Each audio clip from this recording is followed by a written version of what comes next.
کہ سیدہ شباب اہل الجنت الحسن والحسین، جنت کے نوجوانوں کے سردار ہیں حسن اور حسین، اور آپ نے فرمایا علی مجھ سے ہے، میں علی سے ہوں، اور آپ نے فرمایا فاطمہ بضعۃ منی، فاطمہ میرے جسم کا ٹکڑا ہے، جس نے اسے دکھ دیا اس نے مجھے دکھ دیا، جس نے اسے خوش کیا اس نے مجھے خوش کیا۔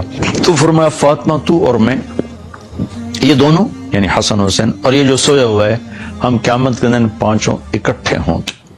اور آپ نے فرمایا کہ میرے اہل بیت سے محبت کرنا، مجھ سے محبت کرنا ہے، اور میرے اہل بیت سے بغض رکھنا، وہ مجھ سے بغض رکھنا ہے۔ اور آپ نے فرمایا قیامت کے دن سارے رشتے ٹوٹ جائیں گے، لیکن میرا رشتہ میرے خاندان کے ساتھ باقی رہے گا، اور میں ان کی سفارش ضرور کروں گا۔ اور آپ نے فرمایا کہ میرے اہل بیت کے بارے میں میرا خیال رکھنا، میرے اہل بیت کے بارے میں میرا خیال رکھنا۔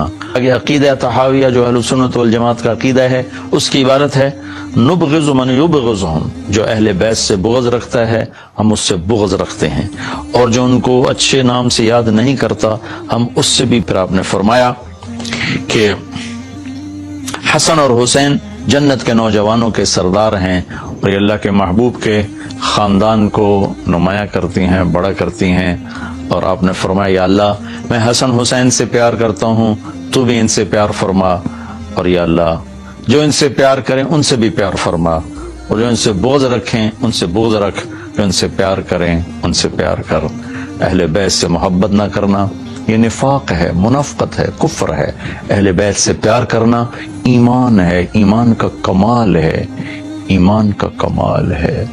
جس گھر میں اللہ نے اپنے حبیب کو پیدا کیا، جس نبی کی گود میں ان کی اولاد پروان چڑھی، اگر ہم ان سے بغض رکھیں گے تو ہمارا ایمان کہاں چلا گیا؟ نہ ایمان ہے نہ ایمان رہے گا۔ ان کی محبت ہی اصل ایمان ہے، ان کی محبت ہی اصل ایمان ہے۔ ایک روایت یاد ہے کہ میرے نبی نے فرمایا جس نے میری اولاد میں سے کسی کے ساتھ اچھا سلوک کیا اور میری اولاد کا کوئی فرد اس احسان کا بدلہ نہ دے سکا غربت کی وجہ سے یا کسی اور وجہ سے، تو قیامت کے دن میں اس کی طرف سے اپنے اس امتی کو اس احسان کا بدلہ دوں گا جو میری اولاد میں نہ دے سکا۔ اس پر میں ایک واقعہ سنا دیتا ہوں۔ یہ ابن جوزی رحمۃ اللہ علیہ جیسے محدث نے اس واقعے کو نقل کیا ہے اپنی کتاب البر والصلہ میں، کہ ہرات میں ایک سادات فیملی تھی۔ وہ خاتون جوانی میں بیوہ ہو گئیں، بچیاں تھیں، تنگ دستی آئی تو انہوں نے سمرقند کی طرف ہجرت فرما لی، رزق کی معاش کی تلاش میں۔ وہاں پہنچی تو پوچھا کوئی یہاں سردار، کوئی سخی، چونکہ نووارد تھی تو لوگوں نے بتایا کہ ایک تو یہاں مسلمان بڑا سردار ہے اور پورے علاقے کا رئیس ہے، اور ایک یہاں آگ کا پجاری آتش پرست ہے، وہ بھی بڑا رئیس، بڑا سخی مالدار ہے۔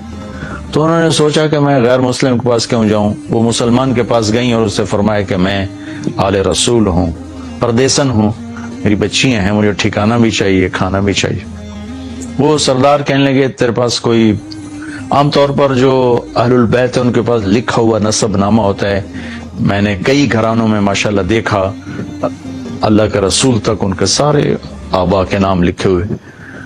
تو کہا تیرے پاس کوئی سند ہے؟ اس نے کہا بھائی میں تو پردیسی ہوں، غربت کی ماری میں کہاں سے سند دکھاؤں۔ تو وہ کہنے لگا یہاں تو پھر ہر دوسرا آدمی کہتا ہے میں سید ہوں، آل رسول ہوں۔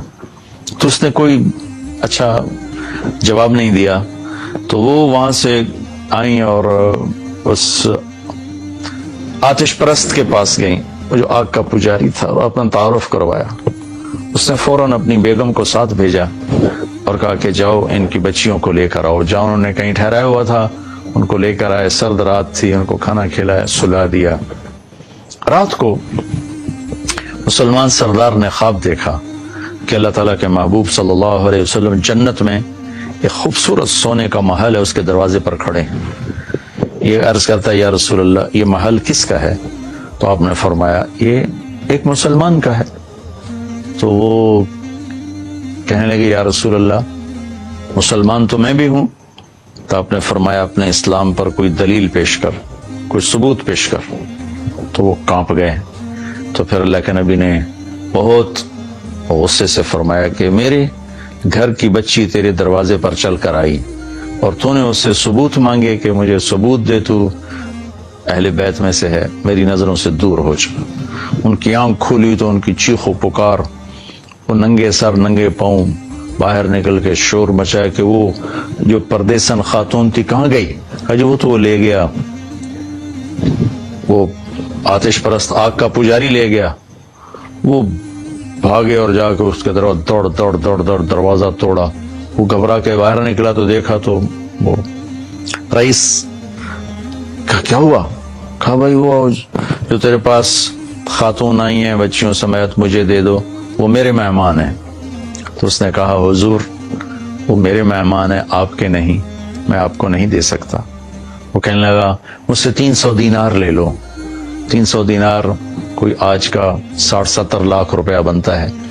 کہ مجھ سے 300 دینار لے لو اور وہ خاتون بچیوں سمیت میرے مہمان بنا دو۔ تو وہ رونے لگا، کہا کہ میرے بھائی بن دیکھے کا سودا کیا تھا، اب تو دیکھ چکا ہوں، اب میں تمہیں کیسے واپس کروں؟ کہ میں نے بھی خواب دیکھا جنت کے دروازے پر اللہ کے نبی کھڑے ہوئے تھے، تجھے ڈانٹ پڑ رہی تھی، تجھے کہا جا رہا تھا دور ہو جا۔ اس کے بعد اللہ کے نبی میری طرف متوجہ ہوئے اور فرمایا تو نے میری بیٹی کو ٹھکانہ دیا، چل تو تیرا سارا گھر سب بخشے گئے، سب کے لیے جنت کا اللہ نے فیصلہ کر دیا۔ کہ میری آنکھ کھلی ہے، میں ایمان لا چکا ہوں، میرا سارا گھر کلمہ پڑھ چکا ہے، ہم سب مسلمان ہو چکے ہیں، ہم وہ دولت آپ کو کبھی واپس نہیں کریں گے۔ یہ اہل البیت ہیں، اور یہ کوئی 300-400 سال کے بعد کی نسل ہے، تو حسن حسین کا کیا مقام ہوگا، زین العابدین کا کیا مقام ہوگا، زینب کا کیا مقام ہوگا، فاطمہ کا کیا مقام ہوگا، علی کا کیا مقام ہوگا، عباس کا، جعفر کا، عقیل کا۔ آل و رسول ہیں، حضرت عباس کی اولاد، حضرت علی کی اولاد، حضرت عقیل کی اولاد اور حضرت جعفر کی اولاد۔ ان 4 حضرات کی اولاد کو آل رسول کہا جاتا ہے، اور پھر اس میں سب سے عالی شان ہیں جن کا سلسلہ حضرت حسن حسین یعنی حضرت فاطمہ سے چلا۔ حضرت علی رضی اللہ تعالیٰ عنہ کے حضرت فاطمہ کے بعد آپ نے 7 شادیاں اور کی، ان سے بھی آپ کی اولاد ہے، وہ بھی اہل البیت ہیں چونکہ حضرت علی کی اولاد ہیں، ان پہ بھی صدقہ حرام ہے۔ لیکن جو مقام حسن حسین کو حاصل ہے جناب فاطمہ رضی اللہ تعالیٰ عنہ اور جناب رسول اللہ صلی اللہ تعالی